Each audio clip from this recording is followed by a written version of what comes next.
Welcome to the Quranic sciences دوستو. آج کا ہمارا ٹاپک آف ڈسکشن ہے امبیلنس یا فساد. ہم نے اپنی لاسٹ ویڈیو میں بیلنس کے بارے میں ڈسکشن کیا تھا اور اس کا لنک ہم نے ڈسکرپشن میں دے دیا ہے. جن لوگوں نے نہیں دیکھا ہے ان کے لیے سورہ مائدہ ورس 64 میں قرآن کہہ رہا ہے اور وہ زمین و فساد پھیلانے میں سرگرم ہے، حالانکہ اللہ فساد برپا کرنے والوں کو پسند نہیں کرتا. اس آیت سے ایک بات جو کلیئر ہوتی ہے وہ یہ: اس دنیا میں ہمیشہ کچھ نہ کچھ ایسے لوگ ہوں گے جو اس دنیا میں ڈیفرنٹ آسپیکٹ کے اوپر ڈس آرڈر یا امبیلنس کاز کرنے کی کوشش کریں گے. ہو سکتا ہے وہ اکنامک امبیلنس کریٹ کرنے کی کوشش کر رہے ہوں، ہو سکتا ہے وہ ایکولوجیکل امبیلنس کہیں نہ کہیں کر رہے ہوں، ان کی ایکٹیویٹیز کچھ ایسی ہوں، پلیوشن کاز ہو رہا ہو، یا وہ سوشل لیول پر بھی بیلنس کریٹ کرنے کی کوشش کر رہے ہوں، مسچیویس ایکٹیویٹیز کر رہے ہوں. They are engaged in spreading mischief and disorder. ایک چیز تو یہ کلیئر قرآن نے کر دی. پھر آگے قرآن نے ایک ہدایت دے دی کہ زمین میں اس کی اصلاح کے بعد فساد نہ پیدا کرو. ہم نے اپنی پچھلی ویڈیو میں دیکھا تھا کہ اللہ تعالیٰ نے ہر چیز کو کریٹ اس طریقے سے کیا ہے کہ اس میں ایک توازن، ایک میزان، ایک بیلنس ہے. اور بات صرف کریشن کی ہی نہیں بلکہ اللہ تعالیٰ ہر چیز کو آپریٹ بھی اس طریقے سے کر رہا ہے کہ وہ ساری چیزیں بیلنس طریقے سے چل رہی ہیں. تو اسی بات کو قرآن نے یہاں کہا کہ باوجود اس کے کہ اس کی اصلاح کر دی گئی ہے، یعنی زمین میں ہر چیز کی کریشن اور اس کا آپریشن ایسے چل رہا ہے کہ وہ بیلنس طریقے سے ہے. اب اس کے بعد آپ کوئی ایسی حرکت نہ کریں، کوئی ایسی ایکٹیویٹی نہ کریں جس سے کوئی امبیلنس یا ڈس آرڈر یا ڈسرپشن اس بیلنس کے اندر کاز ہو جائے.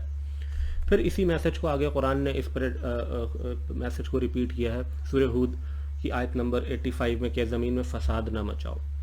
پھر اسی میسج کو ایک بار پھر ریپیٹ کیا ہے سورہ اعراف ورس 85 میں: فساد نہ ڈالو زمین میں اس کی اصلاح کے بعد. وہی بات پھر سے آ گئی کہ بیلنس قائم ہو چکا ہے، اللہ نے کر دیا ہے، اب اس کے باوجود آپ اس میں کوئی کرپشن، کوئی ڈس آرڈر کریٹ نہ کریں.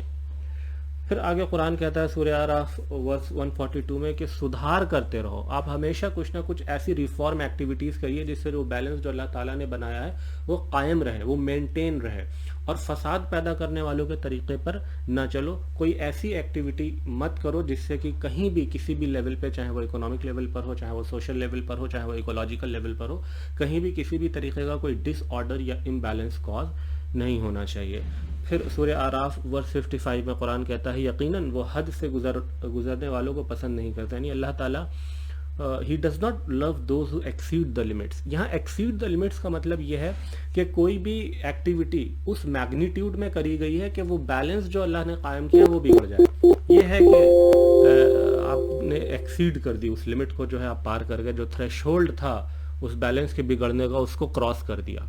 پھر یہ چیپٹر 30 سورہ روم کی ورس 41 کہتی ہے کہ خشکی اور تری میں فساد چھا گیا. یعنی اب انسانوں نے جو ہے امبیلنس کاز کر دیا، ہو چکا. وہ کسی بھی لیول پہ ہو سکتا ہے، سوشل لیول پہ ہو سکتا ہے، اکنامک لیول پہ ہو سکتا ہے، ایکولوجیکل لیول پہ ہو سکتا ہے، خود لوگوں کے ہی ہاتھوں سے کمائی کی بدولت. یعنی ان کے اپنے ایسے ایکشنز تھے غلط، ان کے اپنے غلط اعمال تھے، ان کے اپنے ڈیڈس اور ایکشنز تھے جو خراب تھے، جس کی وجہ سے یہ امبیلنس اب کاز ہو گیا، فساد چھا گیا، تاکہ وہ انہیں کچھ کرتوتوں کا مزہ چکھائے. اب اس کے کچھ ال کانسیکوینسز آئیں گے. اگر انوائرمنٹ میں امبیلنس ہو چکا ہے تو اب گلوبل وارمنگ کو آپ کو فیس کرنا پڑے گا، اس کے ایئر پولیوشن کو آپ کو فیس کرنا پڑے گا، واٹر پولیوشن کو آپ کو فیس کرنا پڑے گا. یہ اس لیے کہ اب شاید آپ سدھر جائیں اور اپنی جو ایکشنز ہیں، جو غلط چیزیں ہیں، ان کو آپ چھوڑ دیں اور ریکٹیفیکیشن میتھڈز کی طرف دوبارہ بڑھیں.